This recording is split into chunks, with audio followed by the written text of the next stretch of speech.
There are people walking on this planet that you need to leave the fuck alone.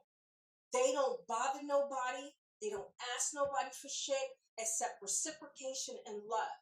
Leave them the fuck alone. Mr. KPA. Knowledge protocol assets. The bully's structure is already failing. Every act of harm they commit is a load-bearing wall they're removing from their own foundation. The audit is simple. You cannot build a life on someone else's demolition. The addiction to dominance is just fear wearing a mask, and fear is the most inefficient fuel there is. Wade says stop burning it. The sovereign move is to redirect that energy inward, towards something you actually own and can grow.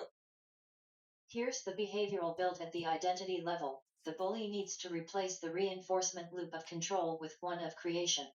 Every time the urge to diminish someone rises, that's a trigger. The intervention is a pattern interrupt. Redirect that energy into one act of construction, a prayer, a kind word, a skill practiced. 5 reps of that daily rewires the reward system from destruction to legacy. Psalm 105:15 isn't just a warning, it's an architectural blueprint.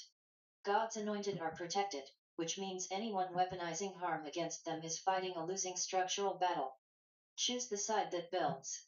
Build with God, build with purpose, build with people, not against them. Audit. Knowledge protocol are your assets to cut through the 3 noise. Little Architects. Sanders by Prolapse. KPA, manufacturing autonomous codified knowledge. Keep people alive. Knowledge protocol assets. Certified knowledge, progressive Mr. KPA, architecture. manufacturing autonomous certified knowledge since 1983. Hey, don't be a bully. Matthew 25.